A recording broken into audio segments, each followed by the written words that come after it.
અંબાજીની sub district હોસ્પિટલમાં blood સ્ટોરેજની શરૂઆત થઈ। ઇમરજન્સીમાં લોકોને લોહી મળી રહે તે માટે બ્લડ સ્ટોરેજ ખુલ્લું મુકાયું। પેથાણી બ્લડ બેંક સાથે ટાઈઅપ કરીને અંબાજીમાં બ્લડ ડોનેશન કેમ્પ યોજાયો, જેમાં હોસ્પિટલના સ્ટાફ સહિત મોટી સંખ્યામાં લોકોએ બ્લડ ડોનેટ કર્યું। કેમ્પસમાં 60થી વધુ બોટલ બ્લડ એકત્રિત કરાયું। હોસ્પિટલના સુપરિન્ટેન્ડન્ટે આ બ્લડ સ્ટોરેજ આદિવાસી સમાજના દર્દીઓ, પ્રસૂતાઓના મૃત્યુદરને ઘટાડવા અસરકારક સાબિત થશે તેવી આશા વ્યક્ત કરી। હોય તેમજ જે ડિલિવરીના દર્દી હોય તેને જરૂરિયાત પડે ત્યારે લોહી લેવા માટે એમને પાલનપુર જવું પડતું હતું અને આ બ્લડ સ્ટોરેજ સેન્ટર ચાલુ કરવાના કારણે તેઓને જે સરકારની જે યોજના તેમજ પીએમજીવાય યોજના છે તેમને સંપૂર્ણ ફ્રીમાં લોહી મળી રહેશે, જેના કારણે તેમનો મૃત્યુદર પણ ઘટી શકશે અને જરૂરિયાતવાળા દર્દીને આપણે લોહી પણ પૂરું પાડી શકીશું। રાજ્ય સરકારે કરેલા ઠરાવનું આખરે સુરત પાલિકાએ અમલીકરણ કર્યું। રાજ્ય સરકાર દ્વારા વર્ષ 2022માં એક ઠરાવ કરાયો હતો, જેમાં સંસ્થાઓને ગુજરાતી ભાષામાં સાઇન બોર્ડ અને દિશા નિર્દેશ બોર્ડ લગાડવા નોટિસ અપાઈ હતી। મહાનગરપાલિકાના જે પણ વિસ્તાર છે અને અન્ય મહાનગરપાલિકાઓ છે એમાં જે પણ સાઇન બોર્ડો હોય, દુકાન પર જે નામો લખેલા હોય, નામ હોય, દિશા નિર્દેશ હોય, એ તમામ વસ્તુ એ ગુજરાતી ભાષામાં હોવા જોઈએ, એની માંગ મારી 2019થી હતી। એનાની 2022માં રમતગમત અને યુવા અને સાંસ્કૃતિક વિભાગ દ્વારા એક ઠરાવ કરેલો હતો। એ ઠરાવમાં એવું દર્શાવેલું હતું કે કોઈ પણ સરકારી કે અર્ધ સરકારી યુનિટ હોય, કોઈ પણ જાહેર સ્થળ હોય, નામ હોય, દિશા નિર્દેશ હોય, કોઈ પણ સૂચન હોય, કે જાહેર સ્થળ પર જાહેરાત હોય કે અંગ્રેજી કે હિન્દીની સાથે સાથે ગુજરાતીમાં હોવું ફરજિયાત છે, પરંતુ સુરત મહાનગરપાલિકા આનો અમલ કરતી નહોતી। મ્યુનિસિપલ કમિશનરશ્રી આનો અમલ પર કરતા નહોતા, એટલે એ બાબતે એક ફરિયાદ એક લેટર દ્વારા મેં માનનીય મુખ્યમંત્રીશ્રીને લખેલો અને સુરત શહેરના અલગ અલગ વિસ્તારમાંથી 400થી વધુ પુરાવો એમની સમક્ષ રજૂ કરેલા। નામ લખેલા છે એ અન્ય ભાષામાં છે, માનો કે ઇંગ્લિશમાં કે હિન્દીમાં, તો સાથે સાથે ગુજરાતીમાં લખવા ફરજિયાત છે। આ મારી માંગ હતી અને સુરત મહાનગરપાલિકાએ આજથી એમનો અમલ કરવાનો શરૂ કર્યો છે। તો આ બુલેટિનમાં અત્યારે આટલું જ। નમસ્કાર।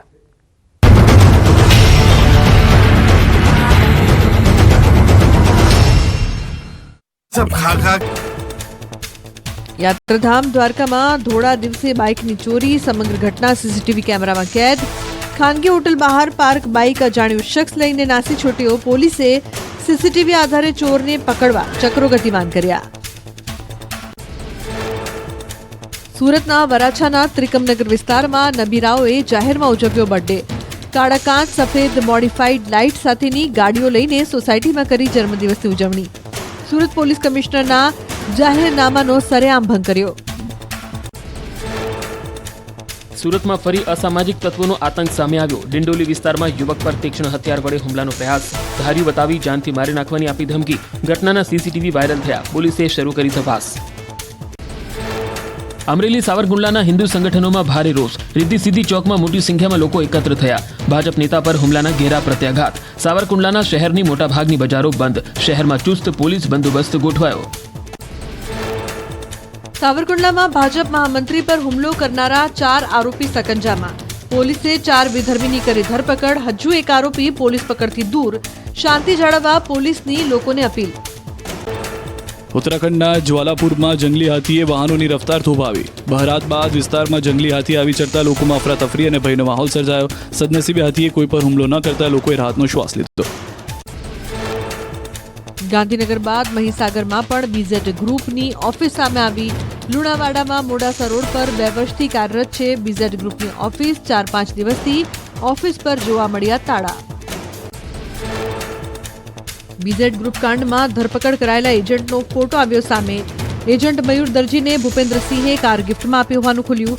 ફોર્ચ્યુનર કારની ખરીદી સમયનો ફોટો મળ્યો। ધારાસભ્ય ધવલસિંહ ઝાલાનો આરોપી સાથેનો વધુ એક ફોટો સામે આવ્યો। સોશિયલ મીડિયામાં સામે આવ્યા ફોટા। બીઝેડ ગ્રુપ કાંડના આરોપી મયુર દરજી સાથે ફોટો વાયરલ। મયુર દરજીની સીઆઈડી ક્રાઇમે કરી ધરપકડ। મહાઠગ ભૂપેન્દ્ર ઝાલા અંગે સૌથી મોટો ખુલાસો। ખુદ ધારાસભ્ય કરી રહ્યા છે મહાઠગનું માર્કેટિંગ। બાયડના એમએલએ ધવલસિંહ ઝાલાએ પોન્જી સ્કીમનું કર્યું હતું માર્કેટિંગ।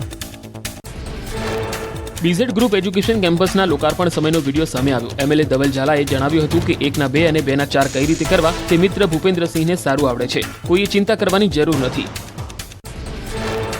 બીઝેડ ગ્રુપનું ભોપાળું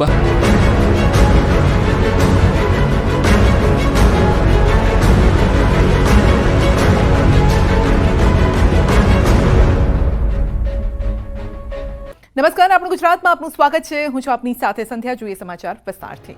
BZ ગ્રુપ કૌભાંડના 7 આરોપીની ધરપકડ. મહાઠગ ભૂપેન્દ્ર ઝાલા રોકાણ લાવનાર એજન્ટોને મોંઘી ગિફ્ટ આપતો. BZ ગ્રુપે કરોડો રૂપિયાનો બૂચ માર્યા બાદ પોલીસ દ્વારા તપાસનો ધમધમાટ ચાલી રહ્યો છે. મહાકૌભાંડનો મહાઠગ ભૂપેન્દ્રસિંહ ઝાલા પોલીસ પકડથી દૂર છે, પરંતુ પોલીસે આ કૌભાંડમાં સંડોવાયેલા 7 આરોપીઓની ધરપકડ કરી છે. CID ક્રાઇમે કૌભાંડમાં કુલ 7 આરોપીને પકડી પાડ્યા. 4 એજન્ટ અને સ્ટાફના લોકોને પકડ્યા છે. CID ક્રાઇમે વિશાલ ઝાલા, ગણપત, સંજય પરમાર, રણવીર મકવાણા, અંકિતની ધરપકડ કરી છે. આ તમામ આરોપીઓને કોર્ટમાં રજૂ કરાયા. ગઈકાલે પોલીસે એક આરોપી મયુર દરજીને દબોચી લીધો, તો વૈભવી કારો જપ્ત કરવાની કામગીરી પણ શરૂ કરાઈ છે. આ મામલે વધુ ચોંકાવનારો ખુલાસો થયો છે. પોલીસ તપાસમાં સામે આવ્યું કે રોકાણકારોને ઊંચા વળતરની લાલચ આપી બાટલીમાં ઉતારતા, 7 થી 18% વ્યાજ આપવાની વાત કરીને પૈસા ઉઘરાવતા, એજન્ટોને રોકાણ પર 5 થી 25% કમિશન આપતા, રોકાણકારોના નાણાંમાંથી મોંઘી ગાડીઓ પણ ખરીદાતી હતી. ભૂપેન્દ્ર ઝાલા રોકાણ લાવનાર એજન્ટોને મોંઘી ગિફ્ટ પણ આપતો. ગિફ્ટમાં ફોર્ચ્યુનર અને ઓડી ગાડી આપતો હતો. સાથોસાથ જે લોકો ઇન્વેસ્ટ કરે તેને ગિફ્ટ રૂપે મોબાઈલ ફોન, ટીવી સેટ વગેરે વસ્તુ પણ અપાતી. આ સાથે તેમના જે એજન્ટો હતા તેમને પણ મોટું ઇન્સેન્ટિવ એટલે કે 5 થી 25% અપાતું હતું. ત્યારે પોલીસે ભોગ બનેલા લોકોને આગળ આવવા માટે અપીલ કરી છે. ઉત્તર ગુજરાતના લોકોને 6,000 કરોડનું બૂચ મારનાર મહાઠગ શ્રી 420 ભૂપેન્દ્ર ઝાલાની લાઇફસ્ટાઇલ ફિલ્મી સિતારાઓને પણ ટક્કર મારી એવી છે. ઉત્તર ગુજરાતના લોકોને કરોડોનું બૂચ મારનારા ભૂપેન્દ્ર ઝાલાએ આખા ગુજરાતમાં પોતાની જાળ પાથરી હતી. સાબરકાંઠાથી લઈ અમરેલી સુધી તેની ઓફિસ હતી. BZ ગ્રુપે સાબરકાંઠા, અરવલ્લી, મહેસાણા, અમરેલી સહિતના શહેરોમાં ઓફિસ ખોલી હતી. એટલું જ નહીં, BZ બ્રાન્ડના ટીવી, AC, વોશિંગ મશીન પણ વેચતા હતા. રોકાણકારોને 3 થી 36% સુધીના વળતરની લાલચ આપી બાટલીમાં ઉતારનાર ઠગ બાજ વૈભવી લાઈફ જીવતો હતો. લોકોના પૈસા હાથે તાકતદીન ના કરતો ગુજરાતનો મહાઠગ હાલ ભૂગર્ભમાં ઉતરી ગયો છે. કૌભાંડનો મુખ્ય આરોપી ભૂપેન્દ્રસિંહ ઝાલાની હાલ શોધખોળ ચાલી રહી છે. એક કા ડબલની સ્કીમ આપનાર, રોકાણના નામે લોકો સાથે કરોડોની છેતરપિંડી કરનાર મહાઠગ ભૂપેન્દ્ર ઝાલાના ઘરે ન્યૂઝ 18ની ટીમ પહોંચી તો દ્રશ્યો નિહાળી ચોંકી ગઈ. આલિશાન બંગલામાં મોંઘી દાટ 3 લક્ઝરી ગાડીઓ જોવા મળી. ઘર પર તેમની માતા અને બહેન હાજર હતા, પરંતુ પરિવારજન કંઈ પણ બોલવા તૈયાર નથી. પરિવારજન કૌભાંડથી અજાણ હોવાનું જણાવી રહ્યા છે. તેમજ ભૂપેન્દ્રસિંહ 3-4 દિવસથી ઘરે આવ્યો નથી તેવું જણાવી રહ્યા છે. લોકોના પૈસાએ અય્યાશી કરનાર મહાઠગ ભૂપેન્દ્ર સાબરકાંઠાના ઝાલાનગરમાં રહે છે. ભૂપેન્દ્રસિંહ ઝાલા વૈભવી લાઇફસ્ટાઇલ જીવતો, આલિશાન બંગલામાં રહેવાનું અને લક્ઝરીઝ કાર્સનો પણ શોખીન હતો. આ ઠગબાજને રાજકારણ જવાનો રસ હતો, એટલે રાજકારણના દિગ્ગજ નેતાઓ સાથે ગરોબો હતો. તેમની રાજકીય નેતાઓ સાથે પણ વગ હતી. ત્યારે મહાઠગનું માર્કેટિંગ ખૂબ ધારાસભ્ય કરતા હોય તેવા દ્રશ્યો પણ જોવા મળ્યા હતા. બાયડના ધારાસભ્ય ધવલસિંહ ઝાલાનો BZ ગ્રુપ એજ્યુકેશન કેમ્પસ લોકાર્પણ સમારોહનો એક વિડીયો વાયરલ થયો, જેમાં નેતાજી ખુદ મહાઠગની સ્કીમનું માર્કેટિંગ કરતા હોય તેવું લાગી રહ્યું છે. પોતાના ઉદ્બોધનમાં ધારાસભ્ય ધવલસિંહ ઝાલા જણાવી રહ્યા છે કે ભૂપેન્દ્રસિંહને 1 ના 2 અને 2 ના 4 કઈ રીતે કરવા તે સારી રીતે આવડે છે. કોઈએ ચિંતા કરવાની જરૂર નથી. BZ ગ્રુપે કરેલ ઠગાઈ મામલે ન્યૂઝ 18ની ટીમ આરોપી મયુર દરજીની ઓફિસ પર પહોંચી. ઓફિસ હાલ બંધ જોવા મળી. BZ ગ્રુપનો એજન્ટ મયુર દરજી હાલ CIDની કસ્ટડીમાં છે. CID ક્રાઇમે મયુર દરજી નામના એજન્ટની ધરપકડ કરી હતી. BZ ગ્રુપનો આરોપી એજન્ટ મયુર દરજીની ઓફિસ બાદ ન્યૂઝ 18ની ટીમ તેના ઘરે પહોંચી. તેમના ઘર પર પણ તાળા જોવા મળ્યા છે. ખ્યાતિ હોસ્પિટલ કાંડની તપાસમાં ખુલાસા. હોસ્પિટલના CEO આરોપીઓની પૂછપરછ ખુલાસા થઈ રહ્યા છે. 450 થી વધુ ડોક્ટરના સંપર્કમાં હતા આરોપી. PMJ યોજના સિવાયના ડોક્ટરના સંપર્કમાં હતા, તો નાના ક્લિનિક અને અન્ય ડોક્ટરની પણ તેઓ મદદ લેતા હતા. ચિરાગ રાજપૂતે હોસ્પિટલમાં પાર્ટનરશિપ કરી હતી. પાર્ટનરશિપ માટે 1,25 લાખ આપ્યા હતા. અન્ય ડોક્ટરોની મદદથી પણ દર્દીઓને સારવાર માટે લવાતા હતા. હોસ્પિટલ શરૂ થયા પહેલા જ PMJ યોજનામાં કૌભાંડનું પ્લાનિંગ કર્યું હતું. પાટીદારો પર અત્યાચાર અટકાવવા મોરબીમાં પાટીદાર યુવાનોએ સામૂહિક રીતે ગન લાયસન્સની માંગણી કરી. મોરબીનો પાટીદાર સમાજ ઔદ્યોગિક, ધંધાકીય અને શૈક્ષણિક રીતે સમૃદ્ધ થઈ રહ્યો છે, પરંતુ હમણાંથી પાટીદાર યુવાનો ઉપર યેનકેન પ્રકારે દબાવ કરી ધમકાવીને અત્યાચારનો બનાવો વધી રહ્યા છે.